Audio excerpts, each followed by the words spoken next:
Hey yo, nAELO here and welcome to another episode of Wonky Wild West. And here we are in Saint Denis and it's winter now. Can't even catch a break from the snow. We are trying to fulfill the promise of tracking down Mr. Serial Killer. Dude is borderline weird for that. Like bro, I'm about to lock in and be on some Liam Neeson taking shit. Anyway, I did a little detective work after my cowboy nap. John slept like the princess he is, obviously. Turns out Saint Denis was the right place to look for Mr.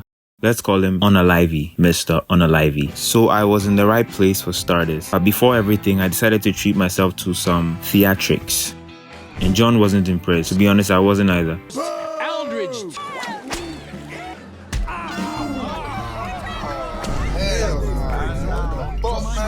Yeah, I'm with you, John.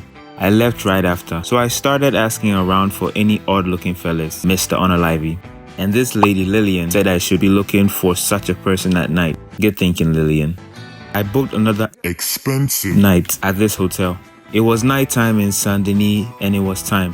I did some asking around for some weird things happening in the city and I was directed to look behind the gun store. Cause yeah, why wouldn't a serial killer be around guns? But if you think about it, they don't fancy guns, so okay, it was kind of weird. I found this guy, Abraham, at the entrance of the alleyway I was looking to pass through. And he was eager to help me and I was so excited someone else wanted to, I was getting robbed.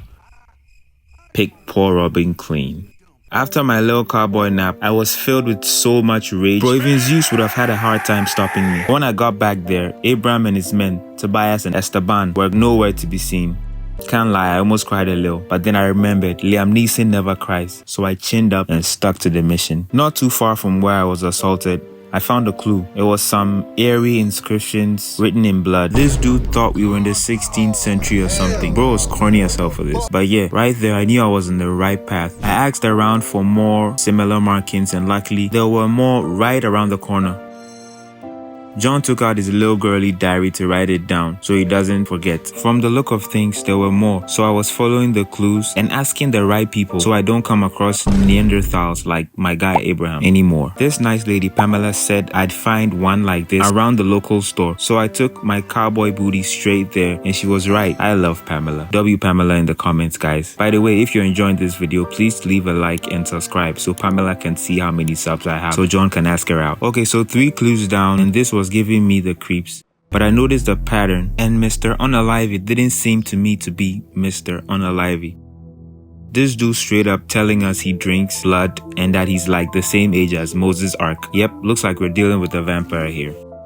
So no more Mr. Unalivey. Hello, Daddy Vlad. Yeah, so I did more looking around and asked Beavis here and he said he'd seen something like that around the main market area. And I thought that was bold of Daddy Vlad. Maybe too bold. He was getting cocky or sloppy even. John kept bitching to me how tired he was. So I decided to go back to the room I rented. I'm pretty sure he just wanted to use up the service he paid for. On my way, I saw some lady dump poop on my bros over here. Apparently this was a thing from way back in the 18th century and it's still happening. Yep, Google it. We stayed overnight again. And finally, I found the last clue, another inscription on the walls. But then things started getting interesting. I took a closer look at the map, the findings, and the exact locations of where the markings were, and it was there, a pentagram.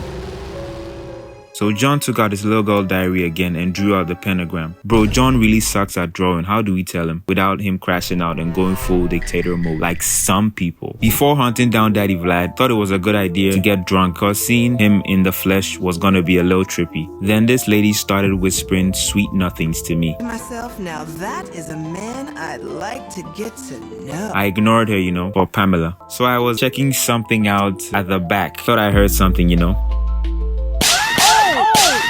That was what I heard. It was time, so I decided to look for Vlad first at the center of John's pentagram. And look, first time's the charm. I walked in on Daddy Vlad being sus. And I'm sorry I had to say this, but how are you gonna suck blood if you still got no flavor? This guy was dressed like he sells caskets door to door. Bro, you've been alive for 300 years and this is the drip you resurrected with? You know what? I'm done talking. Eat lead.